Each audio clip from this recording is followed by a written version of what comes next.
Hey folks, this is Crazy Mama Kelly here, coming at you from PA. Today I'd like to do a little story, and I'm going to call it Witch Feud and Hex Hollow.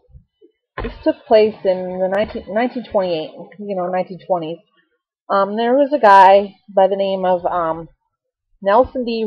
Rehmeyer. He lived in Hex Hollow. I guess Hex Hollow these days is just windy dirt roads and dirt paths cut out in the forest around there. This happened in southern York County. It's also called Spring Valley Hollow, Hex Hollow, Rehmeyer Hollow. But what happened was, this guy, he was a loner, older man. I guess he was tall and had a powerful presence. He had a wife, but she lived outside of the hollow because she just said he was too damn peculiar for her taste. So the story goes, I guess, you can see his specter walking around Hex Hollow now because he was murdered there by a man named John Blymire. This all has to do with the folklore about this. It all has to do with powwow doctors. And if anybody knows anything about that, that has nothing to do with Native Americans. It has to do with Pennsylvania Deutsch or Dutch tradition of the Pennsylvania German tradition. It's a long line of spiritual healing, folk healing. It still goes on today. Folk magic, everything. Well, anyways, this John Blymire was, he came from a long line. There's, I guess, two different kinds of witch doctors, I guess you would call them, or powwow doctors. One's called the darker side's called Hexenmeiser, and the lighter side is called, bear with me, folks, Berchausers. I think that's how it's pronounced. I'm not sure. I don't speak German. Sorry. Anyways, what happened was he came from a long line of his family. Came from a long line. They could trace the spiritual lineage back to, I guess she's a famous witch around that area called Mountain Mary. I'm gonna research more about that myself, but because I really didn't find anything mentioning her. But I did find articles about this trial and everything. Stories, and I delved a little bit deeper into this, folk magic, powwow magic. There's, I guess it's a German tradition for those they have those hexes, you see them on barn doors, you see them, they're protective, kind of like the evil eye, I would say, to protect their farms, their horses, whatnot, and their family. I mean, you can find them anywhere around Pennsylvania area. I mean, because they're so expensive. But anyways, I guess the books that you can, the whole thing has to center around Rehmeyer and Blymire and two young youths that Blymire had help him. It's called John. Oh, let me see my notes. Give me a minute, folks.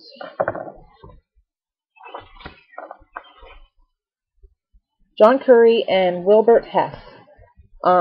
They're both teenagers and they're down in the luck. And what happened was this Blymire believed he was hexed because he couldn't keep any of his patients. He wasn't making it as a spiritual healer or folk medicine doctor. And he was blamed. He thought he had to end up working in the Corey cigar factory because he was down on his luck. And like he said, he thought he was haunted.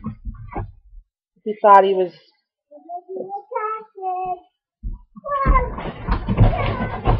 Excuse me, folks, for 1 minute.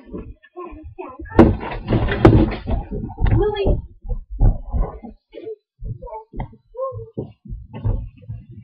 I don't know. I didn't like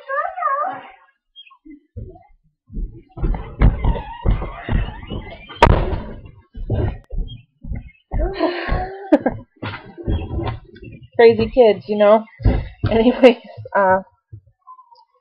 Blymire thought he was hexed, and back then in the 1920s in that area, I guess there was a lot of spiritual powwow doctors and spiritual healers.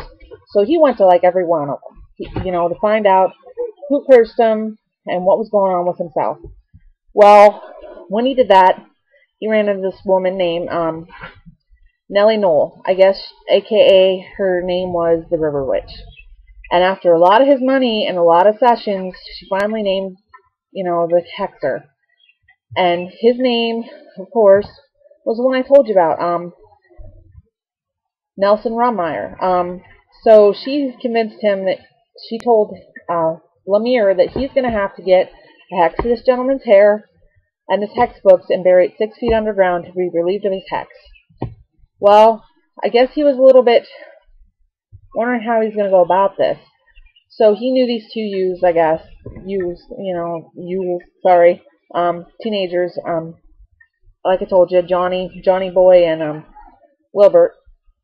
And he convinced them, their family was having hard times too, and he convinced them, a little convincing, and convinced them, hey, he probably hexed you guys too. That's why you're having such bad luck. So they decided they're all going to confront him. One dark and stormy night, the story goes, in 1928, in November, they decided to go confront this Rehmeyer. Well, Rehmeyer was a nice guy. He let them come in, he showed them hospitality, he even fed them, and told them they could spend the night there because they were talking about many things all throughout the night.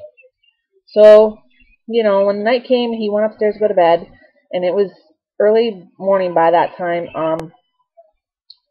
Blymire and Hess and Curry, they were all too frightened to go down in the basement. That's where they considered the hex book would be. What I'm thinking the hex book would be, you could do probably research or whatever, but I think the hex book might be a book of shadows or anything to keep track of, which hexes or anything else. But what the tradition uses, as far as my research, is uprooted, is 2 books. And one was written by a guy it's called The Long Lost Friend. And it was written by a guy named John George Holman, and the other one would be the 7th Book of Moses. These are the books that the tradition uses to help, their patients with spiritual healing and folk magic and whatnot. And any traditional German family that believes, Pennsylvania Dutch, that believes in hexes and whatnot, will have this in their libraries. So they were too frightened to go down and get the hex book, because how are they going to clear the hex if they don't have, everything they need? So it's starting to rain here. It's getting kind of nasty out. I'm going to have to move inside. But what they did was they were too frightened, so they left. And then they came back a couple nights later, and they confronted him finally. And they started to, interrogate this guy and everything, and he would not give up his hex book. He's like, no, you can't have my hex book, whatever, you know what I mean? And anybody knows that's in the pagan path. If you have a book of shadows, it's yours. You don't want anybody messing with it. It's sacred. You don't touch other people's tools. You don't touch other people's stuff. You just don't do it without permission. And they didn't get the permission from him for the hex book. So they put a neck around poor old Nelson. They put a rope around his neck. And they also proceeded to beat him. And I guess what they did, they beat him to death. And when they beat him to death, they were like, oh man, we beat this guy to death. But Blymire was known to exclaim when this happened that it's starting to rain really bad. he started to explain that he said on his Rehmeyer's death rattle, he heard it. He said, "Thank God, the witch is dead." Which is kind of like, whatever. You're supposed to be a witch doctor yourself. Which, you know what I mean? For real. But I guess they all believed that the hex was done. The hex was over. So they didn't know what to do with the bodies, and they didn't get the hex book after all, even after they could not find it. So what they did was they proceeded to burn the body. They decided they're going to burn the body and they're going to burn the house down, and that's what they did. I guess there's remains of the house, or else somebody rebuilt it. I'm not sure.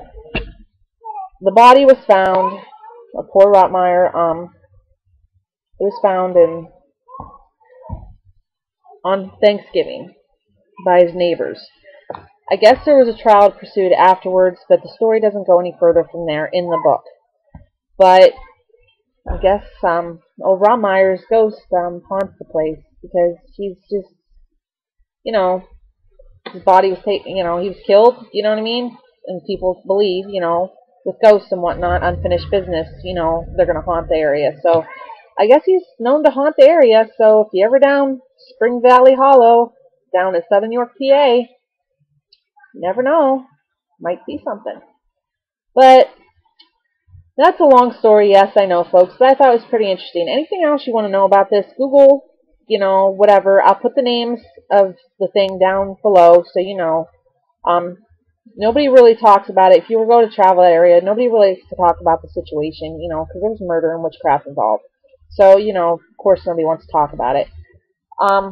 But I will put the stuff down below. But, like I said, thanks for watching. Blessed be people, and have any comments or anything down below. And go ahead and subscribe to me if you wish. I'll be continuing this series, of course I would be. And I'll let you know what the next one will be soon. Alright, peace, love, and blessed be. Thanks. Take care.